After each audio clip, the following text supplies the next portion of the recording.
പെട്ടെന്നൊരു ദിവസം വൈകിട്ടായപ്പോൾ ഇക്ക എൻ്റെ അടുത്ത് പറഞ്ഞു വാ നമുക്ക് ലുലുലു പോവാന്ന്. കിട്ടിയ അവസരം നമ്മൾ എന്തിനാ വെറുതെ പാഴാക്കുന്നത്. അങ്ങനെ ഞാനും വെച്ച് പിടിച്ചിട്ടുണ്ടായിരുന്നു ലുലുലു പോവാനായിട്ട്. അങ്ങനെ പോകുന്ന വഴിക്ക് നല്ല അടിപൊളി മാങ്ങ കണ്ടപ്പോൾ മാങ്ങ മേടിച്ചിട്ടുണ്ടായിരുന്നു. പാവം ആ മാമൻ എന്നെ തല്ലി കൊല്ലാത്തത് ഭാഗ്യം. കാരണം ആ മാമനെ ഞാൻ വട്ടടിപ്പിച്ചിട്ടുണ്ടായിരുന്നു.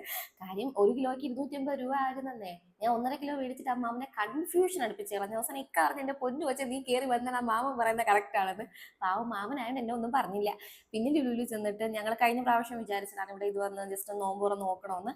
കഴിഞ്ഞ പ്രാവശ്യം പറ്റിയിട്ടില്ലായിരുന്നു. ഇത്തവണ ഞാൻ നോമ്പല്ലെങ്കിൽ ഇക്കയുടെ കൂടെ ഞാൻ എല്ലാവർക്കും നോക്കിയിട്ടുണ്ടായിരുന്നു. നല്ല അടിപൊളിയായിരുന്നു. ഈ ഒരു കൊത്തു പൊറോട്ട അല്ലേ എൻ്റെ പൊന്നു മക്കളെ എന്ത് ടേസ്റ്റ് ആയിരുന്നു അറിയോ. അതിന്റെ റേറ്റ് വന്നിട്ട് 90 മറ്റോ ആയിരുന്നു. പക്ഷെ അടിപൊളി ടേസ്റ്റും ഒരുപാട് ചിക്കൻ പീസും ഉണ്ടായിരുന്നു. പിന്നെ അവിടെ അത്യാവശ്യം കുറച്ച് കടികളും ഞങ്ങൾ മേടിച്ചിട്ടുണ്ടായിരുന്നു. കട്ട് ഫ്രൂട്ട്സ് ഒന്നും മേടിച്ചില്ല. കടികളും ചായയും ജ്യൂസും മുഹബത്ത് ക സർബത്ത് അതും മേടിച്ച് പിന്നെ ഈ ഒരു കൊത്തു പൊറോട്ടയാണ് മേടിച്ചിട്ടുണ്ടായിരുന്നത്. പിന്നെ ഇഷ്ടംപോലെ ഐറ്റംസ് ഉണ്ടായിരുന്നു. ദോശയും കാര്യങ്ങളൊക്കെ ഉണ്ടായിരുന്നു. എല്ലാവരും അവിടെ മെയിനായിട്ട് മേടിച്ച സാധനം ഈ ഒരു കൊത്തു പൊറോട്ടയാണ്.